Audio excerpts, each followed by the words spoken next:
Hello दोस्तों, नमस्कार। आइए स्टार्ट करते हैं 27 जनवरी का फर्स्ट एडिटोरियल। और उससे पहले बता दूं आपको कि अगर आप पेड कोर्सेज के लिए जाना चाहते हैं तो आप ये वाली एप्लीकेशन डाउनलोड करें प्ले स्टोर से। डिस्क्रिप्शन में इसका लिंक भी है, डिस्क्रिप्शन में टेलीग्राम चैनल का लिंक भी है, वहाँ पर भी आप जुड़ें। तो ये दोनों प्लेटफॉर्म पे आप जुड़ेंगे तो आपको एक तो क्विजेज मिलते रहेंगे रेगुलर इंटरवल पर, और साथ में यहाँ पे पेड कोर्सेज अवेलेबल हैं। तो आज का एडिटोरियल स्टार्ट करेंगे, उससे पहले देख लेते हैं कौन कौन से वर्ड्स नए आप सीखने वाले हैं। सबसे पहले ब्रेवेडो। तो ब्रेवेडो जो शब्द है ये नाउन है, इसका मतलब होता है, ब्रेवेडो का मतलब होता है करेज, साहस को बोल सकते हो, बोल्डनेस को बोल सकते हो, ठीक है, साहस। दूसरा शब्द है क्रेडेंशियल। क्रेडेंशियल एक नाउन है, इसका मतलब एबिलिटी हो सकता है, या फिर इसका मतलब आप कर सकते हो स्किल या फिर क्वालिटी। तो कोई भी आपका जो गुण है, क्षमता है, कुशलता है, योग्यता है, उसको बोलते हैं क्रेडेंशियल। एक वर्ड है इंडेमनीफाई, ये वर्ब है। इंडेमनीफाई का मतलब एक तो होता है प्रोटेक्ट या इंश्योर करना, एक तो इसका सीधा उसको सिनोनिम पूछ लिया जाए तो आप करेंगे प्रोटेक्ट या इंश्योर, सुरक्षित करना, ठीक है, सुरक्षा प्रदान करना।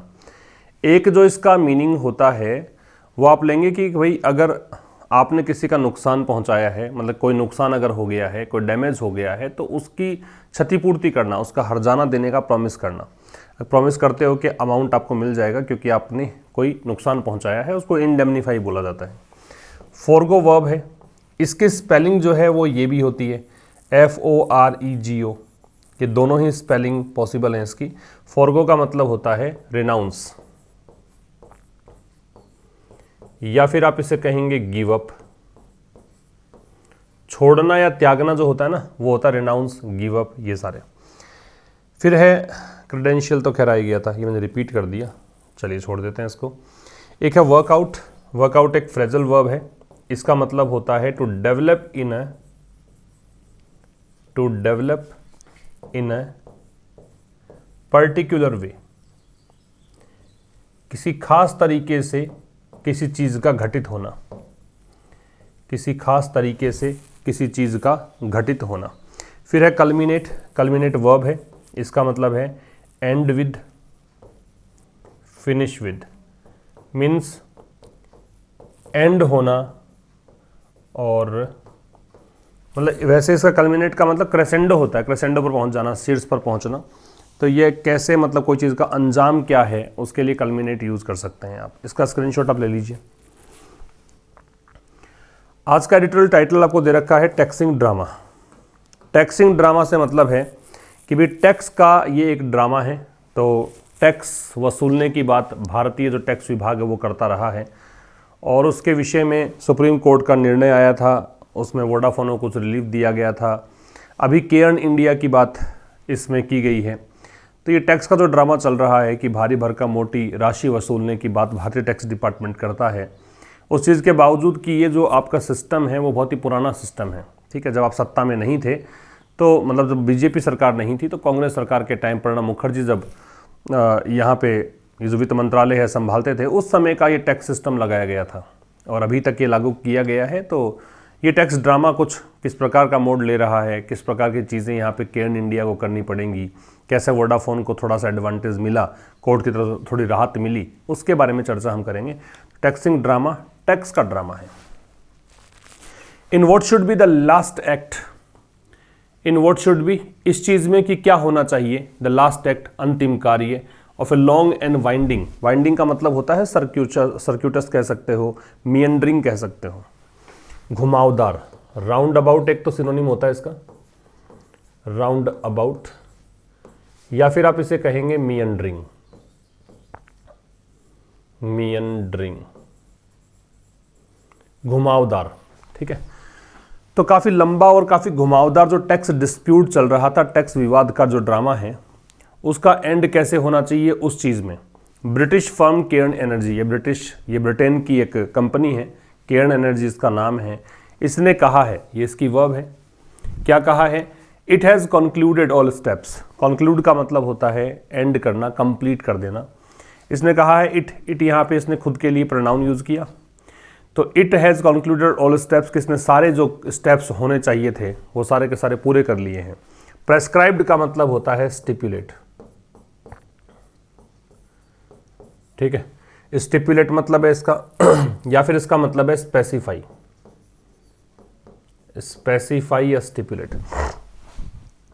तो ब्रिटिश फर्म केयर्न एनर्जी ने कहा है कि इसने सारे कदम पूरे कर लिए हैं, वो स्टेप्स की बात कर रहा है जो निर्धारित किए गए भारतीय गवर्नमेंट के द्वारा इन ऑर्डर टू, मतलब इस उद्देश्य से। इन ऑर्डर टू की जगह पे मैं लगातार 3 दिनों से बता रहा हूँ इस बारे में, कल भी हमने डिस्कस किया था, परसों में डिस्कस किया था। इन ऑर्डर टू की जगह पे आप सो एज टू भी लिख सकते हो। किस लिए? इस उद्देश्य से कि ये समर्थ हो पाए, ये एलिजिबल हो पाए। एलिजिबल के साथ में 4 लगता है, किसके लिए?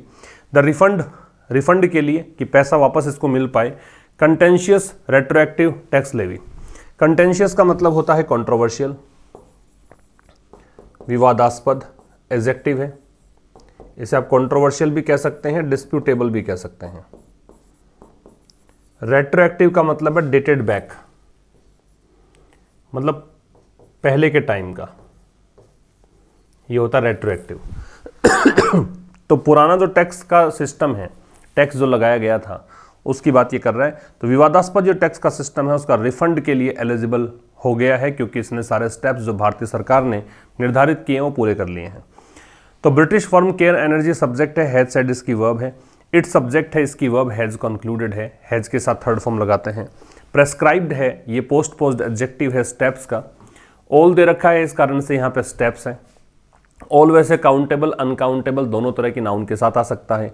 एक वर्ड होता है होल, WHOLE, वो अनकाउंटेबल नाउन के साथ नहीं आता है, सिंगुलर काउंटेबल नाउन के साथ ही आता है, ठीक है। उसके पहले द लगता है, होल के पहले। ऑल के साथ अगर द लगाना हो तो बाद में लगता है, ठीक है। ये प्रीडिटर्मिनर होता है ऑल।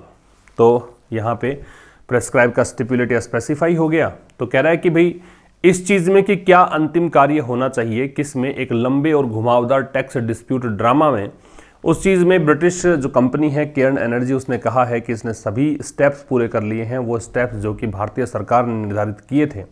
किस लिए? कि भाई भारत सरकार ने कहा था कि अगर आप ये पॉइंट्स पूरे कर लेते हो तो आप फिर एलिजिबल हैं कि आपको रिफंड मिलेगा जो टैक्स हमने लगाया है उस पर। तो इसने कहा कि हमने तो पूरा वो कर लिया है कंप्लीट, अब हमें टैक्स रिफंड दीजिए। द फर्म, ये फर्म आ गया इसके लिए, इस कंपनी के लिए। नाउ रिक्रिसेंट का मतलब रीनेम किया गया है, रीनेम्ड कर दो इसको। रिक्रिसेंट का मतलब रीनेम्ड। तो ये वो कंपनी जिसका पुनः एक नया नाम रखा गया है, नाम है कैप्रिकॉर्न एनर्जी। अब केयर्न एनर्जी की जगह इसका नाम हो गया कैप्रिकॉर्न एनर्जी। ये फर्म एक्सपेक्ट करती है, ये इसकी वर्ब है, टू गेट बैक 7,900 करोड़ रुपए। तो ये इतने रुपए वापस इसको मिल जाएंगे, ये इसकी एक्सपेक्टेशन है, ठीक है। Cairn energy was the second major firm pursued by. Pursue का मतलब होता है फॉलो करना, या फिर परस्यू का मतलब होता है चेज करना, या फिर इसका मतलब होता है स्टॉक करना, पीछा करना। तो केयर्न एनर्जी जो है वो दूसरी मुख्य एक कंपनी थी, pursued by the IT department for taxes, जिसको फॉलो किया गया आईटी डिपार्टमेंट के लिए। किस लिए फॉलो किया गया? टैक्स लेने के लिए। इट बिलीव्ड, इसने विश्वास किया, it believed had accrued in the past.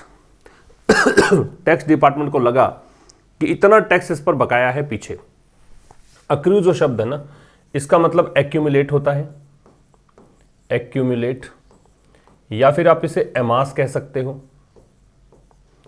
या फिर इंक्रीज कह सकते हो, धीरे धीरे बढ़ना, समय के साथ संचित होना, उसे कहते हैं एक्यूमुलेट, एमास या इंक्रीज। तो केयर्न एनर्जी जो है वो दूसरी मुख्य फर्म थी जिसको परस्यू किया गया टैक्स डिपार्टमेंट के द्वारा टैक्सेस के लिए। जो टैक्स डिपार्टमेंट को ऐसा विश्वास था कि इसने अक्रूड इन द पास्ट, कि टैक्सेज जो कि इसने धीरे धीरे बढ़ा लिया है ना, टैक्स से बढ़ गया था। यूजिंग, और कैसे यहाँ पे टैक्स लिया गया इससे, यूजिंग, यूज करते हुए प्रेजेंट पार्टिसिपल है। रेट्रोएक्टिव लेजिस्लेटिव चेंजेस, लेजिस्लेटिव का मतलब कानून से संबंधित, रिलेटेड टू लॉज, कानून से संबंधित कुछ बदलाव करके, और रेट्रोएक्टिव है मतलब पीछे समय के, मतलब पास्ट के कुछ बदलाव लाकर। इंट्रोड्यूस्ड इन द 2012 बजट, और ये कब इंट्रोड्यूस किए गए थे? 2012 के बजट में। और किसने किए थे? उस समय के वित्त मंत्री प्रणब मुखर्जी ने। ठीक है। केयर्न एनर्जी की वर्ब है वॉज है, इट की वर्ब है बिलीव्ड है। परस्यू का मतलब पीछा करना है, अक्रू का धीरे धीरे संचित होना है। The original target for this move, अब ये जो कदम चला गया कि ये जो पैसा लिया गया, टैक्स लगाया गया, इसके पीछे का ओरिजिनल टारगेट क्या था? इस मूव के पीछे का, इस कदम के पीछे का टारगेट, दैट यहाँ पे इस मूव के लिए है। ये ऐसा कदम था that has sharply dented, dent का मतलब इरोड करना है या वीकन है, कमजोर कर देना, या फिर इसका मतलब होता है कम करना। तो लेसन कह सकते हो, रिड्यूस कह सकते हो। ठीक है। डेंट का मतलब कमजोर करना है, इरोड कह सकते हो, वीकन कह सकते हो, या कम करना है लेसन या रिड्यूस कह सकते हो। तो कह रहा है कि ये एक ऐसा कदम था जिसने कि बहुत ज्यादा, शार्पली का मतलब काफी ज्यादा, भारत की साख, क्रेडिबिलिटी का मतलब साख होती है, प्रतिष्ठा, इज्जत, भारत की इज्जत को क्या कर दिया है? कमजोर कर दिया है, कम कर दिया है। तो ये टारगेट जो था वो कौन था? तो टारगेट की वर्ब है वो वॉज है, वोडाफोन। विच आ रहा है इस वोडाफोन के लिए relative pronoun. Which had secured a supreme court verdict, verdict का मतलब डिसीजन होता है, वर्डिक्ट का मतलब होता है डिसीजन, निर्णय। ठीक है। यहाँ पे आप वर्डिक्ट का मतलब एजुडिकेशन जो कहते हैं, निर्णय, वो भी कह सकते हो। तो कह रहा है कि भाई जिसने कि सुप्रीम कोर्ट का डिसीजन प्राप्त किया था, किसके खिलाफ? ये डिसीजन था टैक्स डिपार्टमेंट के डिमांड्स के खिलाफ। डिमांड्स क्या थी? For past transactions. तो डिमांड फॉर पास्ट मतलब पिछले जो लेन देन थे उसको लेकर टैक्स डिपार्टमेंट ने टैक्स की डिमांड की थी, तो उसके खिलाफ डिसीजन दिया सुप्रीम कोर्ट ने। किसने प्राप्त किया? वोडाफोन ने। ठीक है। तो ओरिजिनल टारगेट की वर्ब है वॉज है, दैट रिलेटिव प्रोनाउन इस मूव के लिए है, इसकी वर्ब है वो हैज, डेंटेड है, शार्पली एडवर्ब है। विच रिलेटिव प्रोनाउन है वोडाफोन के लिए है, इसकी वर्ब हैड सिक्योर्ड है। सिक्योर का मतलब ऑब्टेन करना है, प्राप्त करना है। सिक्योर का मतलब यहां पे प्राप्त करना है, ऑब्टेन या गेट। एम्पावर टू डिगअप, डिगअप खुदाई करके बाहर निकालना होता है। तो डिगअप का मतलब आप कह सकते हो फाइंड या अनअर्थ, मतलब जो चीजें छिपी हुई हैं उनको बाहर निकालना। एम्पावर्ड का मतलब ऑथोराइज्ड है, एम्पावर्ड से मतलब है ऑथोराइज्ड।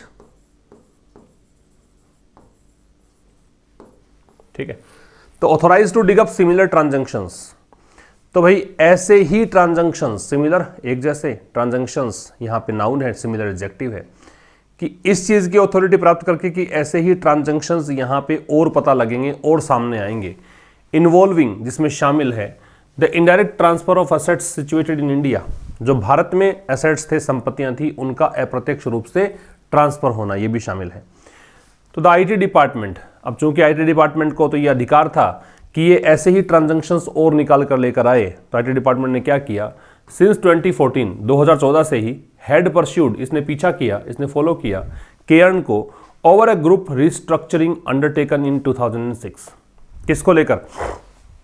ओवर ए ग्रुप रिस्ट्रक्चरिंग, कि इस ग्रुप को रिस्ट्रक्चर किया गया, फिर से मतलब एक नए शेप में ढाला गया, जो कि 2006 में किया गया था। उसके बाद से पीछे पड़ा हुआ था टैक्स डिपार्टमेंट इसके, कल्मिनेटिंग, और इसका हश्र क्या हुआ, इसका अंजाम क्या हुआ, ये एंड किसके साथ हुआ?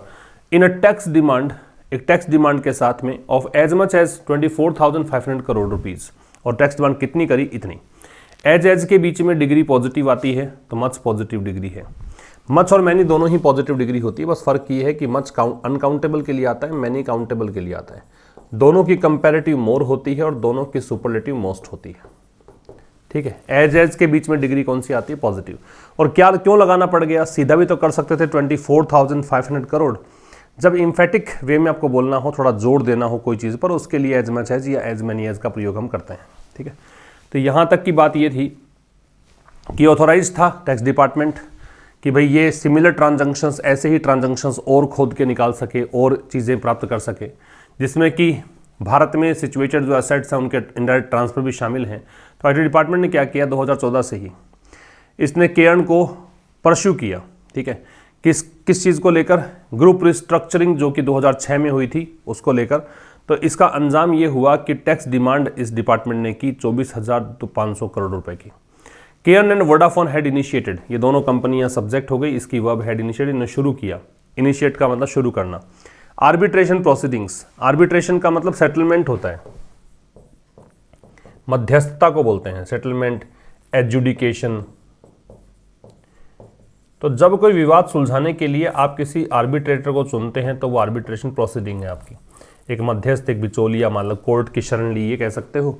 तो दोनों ने ही शुरू की आर्बिट्रेशन प्रोसीडिंग्स, किसके खिलाफ? भारत की जो टैक्स अथॉरिटीज के एक्शंस हैं उनके खिलाफ, भारत के टैक्स अधिकारियों के एक्शंस के खिलाफ। और इनको जीत मिली 2020 के लास्ट में, आते आते लेट 2020 में, 2020 के लास्ट में इनको जीत मिल गई। वन भी इसी की वर्ब है, केयर और वोडाफोन की, ठीक है। आगे देखिए, बट इन केयर्न्स केस, लेकिन अब केयर्न के केस में बात करें तो टैक्समैन, टैक्समैन का मतलब हो गया जो टैक्स कलेक्ट करने वाला है, टैक्स कलेक्टर। तो टैक्स प्राप्त करने वाले जो ये विभाग है, हैड रिकवर्ड, इसने प्राप्त किया था, बरामद किया था, रिकवर का मतलब बरामद करना, प्राप्त करना, पार्ट ऑफ इट्स ड्यूज, जो बकाया था उसका कुछ हिस्सा, बाय फोर्सिबली, कैसे? बलपूर्वक या जबरदस्ती, सेलिंग, बेचकर, इट्स शेयर्स, इस कंपनी के शेयरों को, इवन एज, इवन एज का मतलब होता है वाइल, इवन एज जो फ्रेज है इसका मतलब होता है वाइल, कि जब दो काम साथ में हो, सिमल्टेनियस एक्शन हो, उसके लिए यूज किया जाता है। जबकि आर्बिट्रेशन प्रोसीडिंग्स जो थी वो पेंडिंग थी, वो चल रही थी। एन एक्शन, ये एक ऐसा कार्य था that led to the Hague, Hague अंतर्राष्ट्रीय न्यायालय है भाई, इसके पहले द लगता है, ठीक है। तो ये एक एक्शन ऐसा था जो कि इस मामले को लेकर चला गया इस अंतर्राष्ट्रीय न्यायालय में, और इससे क्या हुआ? अवॉर्डिंग इट पीनल डैमेजेस, इस न्यायालय ने कहा कि पीनल डैमेजेस, पीनल का मतलब होता है प्यूनिटिव, दंडात्मक, डैमेजेस का मतलब होता है कंपनसेशन, मुआवजा। तो इसने कहा कि भाई तुम मुआवजा दो, और कितना? 1.2 बिलियन डॉलर का, ठीक हो। द टैक्समैन सब्जेक्ट है, हैड रिकवर्ड इसकी वर्ब है। फिर आर्बिट्रेशन प्रोसीडिंग सब्जेक्ट है, वर इसकी वर्ब है, वर पेंडिंग। दैट या रिलेटिव प्रोनाउन एक्शन के लिए इसकी वर्ब यहाँ पे लेड टू है। लेड टू है वो लीड टू की सेकंड फॉर्म है, और लीड टू के बराबर आप लिख सकते हो रिजल्ट इन, ये इसकी जगह रिप्लेस किया जा सकता है। इन दोनों का मतलब होता है परिणाम निकलना। तो केयर्न के केस में अगर बात करें तो हुआ क्या कि टैक्समैन ने, जो मतलब ये भारतीय टैक्स विभाग हुए, टैक्स कलेक्ट करने वाले को टैक्समैन बोलते हैं, इसने कुछ बकाया जो है प्राप्त कर लिया था। कैसे? कि केयर्न के शेयर बेच दिए। जबकि आर्बिट्रेशन प्रोसीडिंग्स जो थी, कोर्ट में जो मामला था वो पेंडिंग था, उसका डिसीजन अभी तक आया नहीं था। तो ये कह रहा है कि एक ऐसा एक्शन था जिससे ये मामला चला गया अंतर्राष्ट्रीय न्यायालय में, और अंतर्राष्ट्रीय न्यायालय में गया तो वहाँ पे से एक डिसीजन दिया गया कि भाई भारत को 1.2 बिलियन डॉलर का पीनल डैमेजेस भुगतना पड़ेगा, इतनी दंडात्मक हर्जाना देना पड़ेगा, ठीक है, as part of the government's compromise formula. अब कह रहा है कि इस पार्ट के रूप में कि गवर्नमेंट का जो समझौते वाला फॉर्मूला है, कॉम्प्रोमाइज समझौता फॉर्मूला, सूत्र, तो ये फॉर्मूला का मतलब जोड़ तोड़ जो लगाया। वर्कड आउट, वर्कआउट का मतलब बताया था develop in a particular way, किसी खास तरीके से घटित होना। बिलेटेडली का मतलब काफ़ी देरी से, लास्ट अगस्त, पिछले अगस्त में। थ्रू, किस माध्यम से? थ्रू माध्यम के लिए आता है, प्रेपोजिशन है। अमेंडमेंट्स के माध्यम से, संशोधन के माध्यम से। इन द टैक्स लॉ मतलब टैक्स वाले कानून में। तो अगर गवर्नमेंट का जो कॉम्प्रोमाइज़ फॉर्मूला है, जिस तरीके से गवर्नमेंट ने समझौता किया, जिस तरीके से गवर्नमेंट ने यहाँ पे केयर्न के साथ में कॉम्प्रोमाइज़ करने का फैसला किया कि भी इतना पैसा इसको देना पड़ रहा है, तो ये समझौता जैसे तैसे करके वर्कआउट हुआ देरी से पिछले साल अगस्त के अंदर। किस माध्यम से? टैक्स लॉ में इसने कुछ बदलाव कर दिए। भारत सरकार ने टैक्स के जो कानून हैं उसके अंदर कुछ बदलाव कर दिए। केयर्न हैड टू ड्रॉप, तो इसके कारण क्या हुआ? बदलाव करते ही केयर्न जो है उसको ड्रॉप करने पड़े सारी लीगल प्रोसीडिंग्स, जो भी कानूनी कार्रवाई इसने भारत सरकार के खिलाफ, भारतीय टैक्स विभाग के खिलाफ की थी, टैक्स अथॉरिटीज़ के एक्शंस के खिलाफ की थी, उन सबको ड्रॉप करना पड़ा। हैड टू जब लगाते हो इसका मतलब कोई भी काम करना पड़ा। अगर ये प्रेजेंट में होगा तो हैज़ टू, हैव टू होगा, अगर ये फ्यूचर में होगा तो विल हैव टू या शैल हैव टू होगा, ठीक है। तो केयर्न की वर्ब है वो हैड टू ड्रॉप है। तो केयर्न को सारी के सारी लीगल प्रोसीडिंग्स जो हैं वो ड्रॉप करनी पड़ी। सीकिंग, जिन लीगल प्रोसीडिंग्स में ये चाहा गया था, सीख का चाहना होता है, तलाशना होता है, कोशिश करना होता है प्राप्त करने की, तो जिनमें ये चाहा गया था to enforce the arbitration award. Arbitration award का मतलब है कि कोर्ट किसी एक पार्टी के खिलाफ फैसला दे कि भी तुमने एक नुकसान पहुंचाया तो तुम्हें कुछ हर्जाना देना पड़ेगा, वो आर्बिट्रेशन अवार्ड है, ठीक है। तो इस प्रोसीडिंग में ये चाहा गया था कि भारत के खिलाफ जो केस किया था, इसमें ये चाहा गया था कि हमारा जो नुकसान हुआ है उसकी भरपाई करे भारत।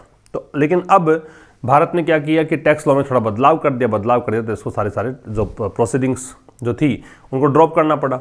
एक काम और करना पड़ा, फॉरगो तो डैमेजेस, फॉरगो बताया मैंने, एक तो फॉरगो की स्पेलिंग FOREGO भी होती है, एक ये भी स्पेलिंग होती है।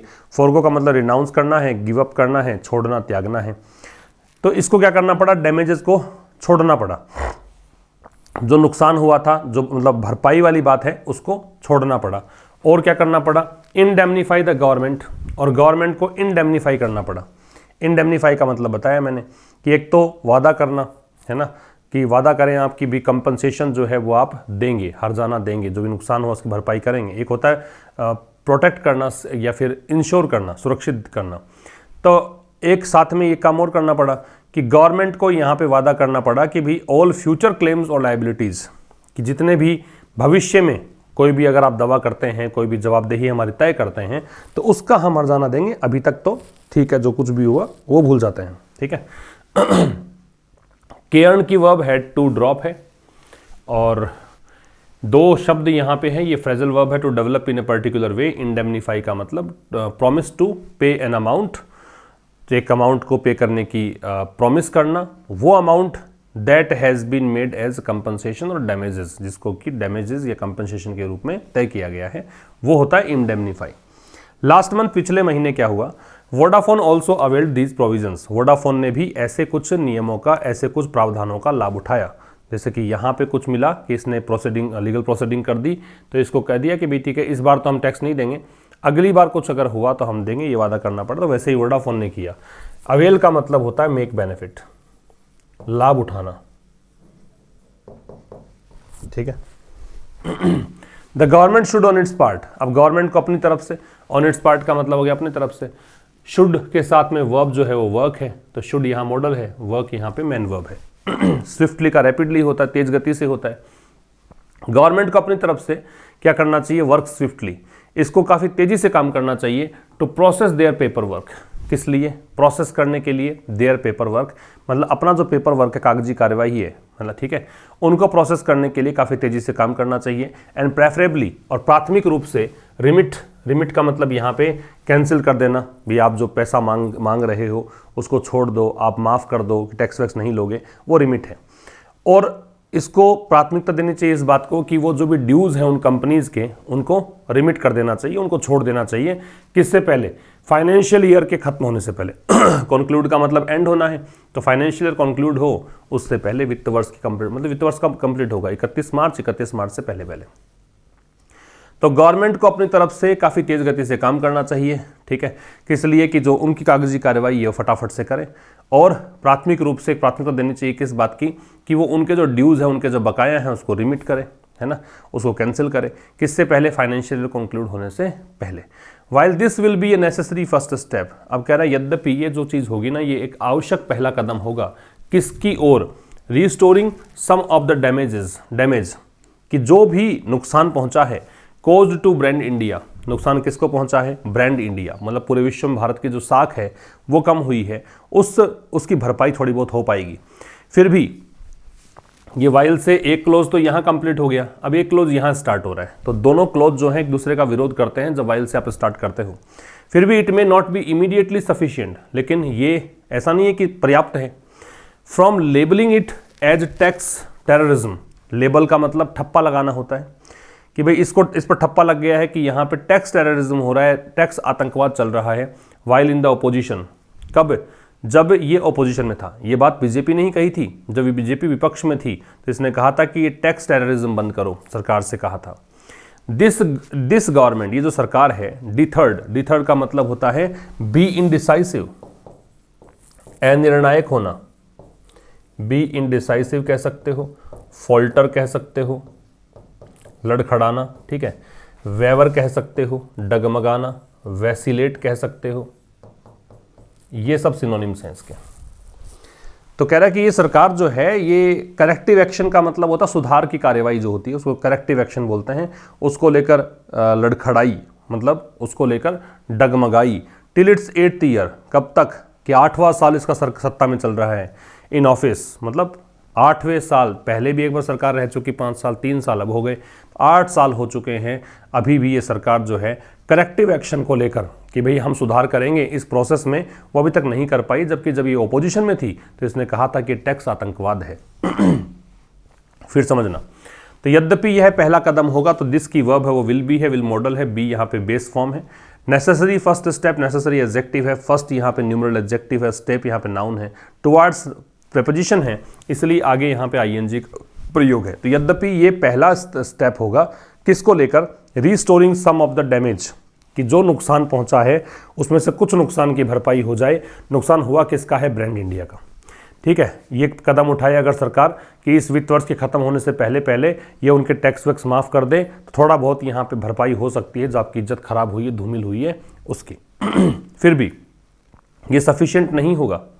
ठीक है, तो ये कह रहा है कि इसने क्या किया था कि भाई ये सरकार जो है, इसने इसको जब ओपोजिशन में थी तो ये इसने ठप्पा लगाया था कि टैक्स टेररिज्म ये है। अब ये जो सरकार, फिलहाल जो सरकार है, ये इसने 8वें साल में प्रवेश कर लिया, लेकिन अभी भी इसको करेक्टिव एक्शन नहीं ले पाई है, अभी भी डगमगा रही है, सुधार की कार्यवाही नहीं कर पाई है।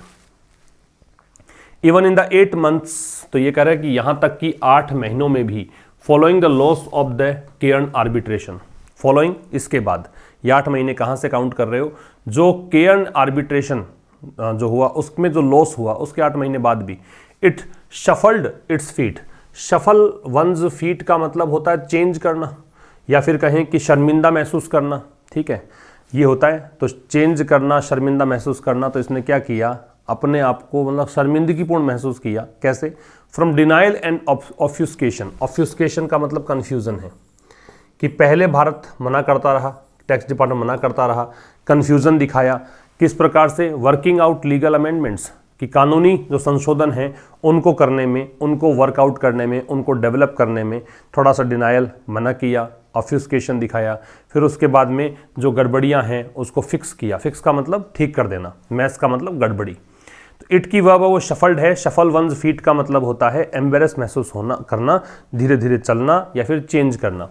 तो यहाँ तक कि 8 महीने हो गए हैं जो केयर्न आर्बिट्रेशन से, केयर्न जो कंपनी है उसने जब केस किया, एडजुडिकेशन किया, सेटलमेंट के लिए केस किया, तो उससे जो नुकसान हुआ उसके 8 महीने बाद भी इसने अपने 8 महीने बाद इसने अपने मतलब शफल किया है अपने फीट को। कहने का मतलब थोड़ा बहुत चेंज करने की कोशिश करी है। पहले मना करता रहा है, कन्फ्यूज़न दिखाया था लीगल अमेंडमेंट्स को वर्कआउट करने में, अब यहाँ पे फिक्स करने की बात है इस मैस को। The only ostensible trigger, ostensible का मतलब एपेरेंट होता है, बिल्कुल जो देखने में लगता, मतलब ऊपरी तौर पर देखने में जो लगता है उसको एपेरेंट बोलते हैं, ऑस्टेंसिबल बोलते हैं, ऑब्वियस बोलते हैं। तो एकमात्र, ओनली के पहले अगर द है तो इसका मतलब एकमात्र होता है। तो एकमात्र जो स्पष्ट रूप से दिखने वाला ट्रिगर है, ट्रिगर का मतलब उत्प्रेरित करने वाली चीज़ है ना। ट्रिगर का मतलब होता है जो चीज़ आपको आगे की ओर पुश करे, वो ट्रिगर है। तो एकमात्र जो ऑस्टेंसिबल ट्रिगर है किसके लिए, चेंज के लिए, कि बदलाव कब आएगा, बदलाव कैसे आया, ये एकमात्र ये था कि ग्लोबल कोर्ट्स अप्रूविंग सीजर, कि जो वैश्विक कोर्ट्स हैं उन्होंने अप्रूव किया था कि भारतीय जो संपत्तियां हैं उनको जब्त कर लिया जाए। सीजर का मतलब जब्त करना। क्यों, एज यहाँ पे कंजंक्शन है, इसका मतलब है सिंस या बिकॉज। कारण क्या है, कारण है केयर्न सोट टू एनफोर्स, कि केयर्न कंपनी है इसने ये चाहा था to enforce the arbitration award. Enforce का मतलब लागू करना है, कोई भी कानून आदि की पालना करवाना है। तो ये है कि इसने चाहा था कि आर्बिट्रेशन अवार्ड जो है वो यहाँ पे दिलवाया जाए। मतलब जो हमने यहाँ पे कोर्ट केस किया है या अंतर्राष्ट्रीय न्यायालय मतलब न्यायालय मामला लेकर गए हैं, तो उसमें हमारा नुकसान जो हुआ है उसकी भरपाई करवाई जाए, कंपनसेशन हमें दिलवाया जाए। तो एकमात्र जो ट्रिगर है इस चेंज का, कि कैसे चेंज हो गया, इसका रुख पहले मना कर रहा था, पहले कन्फ्यूजन था इनके दिमाग में, अब ये गड़बड़ियों को ठीक करना चाहते हैं। वो कारण ये है, कारण था कि ग्लोबल कोर्ट्स जो है उसने इंडियन एसेट्स के जो संपत्ति, इंडियन एसेट्स हैं उनको सीजर के लिए अप्रूवल दे दिया कि भी इनको संपत्तियों को जब्त कर लिया जाए। कारण ये था क्योंकि केयर्न ने ये चाहा था कि आर्बिट्रेशन अवार्ड इसको दिलवाया जाए। Whether this was an outcome, outcome का मतलब रिजल्ट होता है। अब कह रहा है कि क्या ये परिणाम था, वेदर है इसका मतलब क्वेश्चन मार्क है दिमाग में, कि क्या ये परिणाम था, जिसकी वह वॉज है। ब्यूरोक्रेटिक मतलब नौकरशाही होती है। ब्रेवेडो का मतलब साहस होता है, बोल्डनेस या करेज को बोलते हैं। ऑफिशियल ऑब्स्टिनेसी का मतलब, ऑब्स्टिनेसी का मतलब जिद है, स्टबर्ननेस को बोलते हैं, स्टबर्ननेस। तो ये हो गया जिद, हॉटीनेस कह सकते हो। HAUGSTINASS, जिद या अड़ियलपन। ऑफिशियल अड़ियलपन है। पॉलिटिकल पैरालिसिस, राजनीतिक पैरालिसिस का मतलब कुछ भी नहीं हो रहा है, मतलब लकवा लग जाए शरीर के अंग को तो वो काम नहीं करता है, वैसे ही अगर राजनीतिक रूप से कोई काम नहीं हो रहा है ये है। या फिर वेदर के साथ और लगता है तो ये वेदर आ गया और ये यहाँ पे और आ गया। या फिर a combination of all three, तीनों ही चीज़ें हैं, तीनों का मिला जुला रूप है। तो कह रहा है कि ये जो चीज़ हुई है, क्या ये परिणाम इसका है कि ब्यूरोक्रेटिक ब्रेवेडो का, ठीक है, कि भाई इसने बोल्डनेस दिखाई है, ऑफिशियल ऑब्स्टिनेसी का, ऑफिशियल अडियलपन का, या पॉलिटिकल पैरालिसिस का, या फिर ऐसा है कि तीनों कॉम्बिनेशन है। इंडिया नीड्स, भारत को ज़रूरत है, इंडिया की वर्ब नीड्स है टू अबेंडन सच फिकलनेस। फिकलनेस का मतलब क्या होता है? फिकलनेस का मतलब होता है आप कह सकते हो इसको वॉलेटिलिटी, वॉलेटिलिटी या कैप्रिशियसनेस।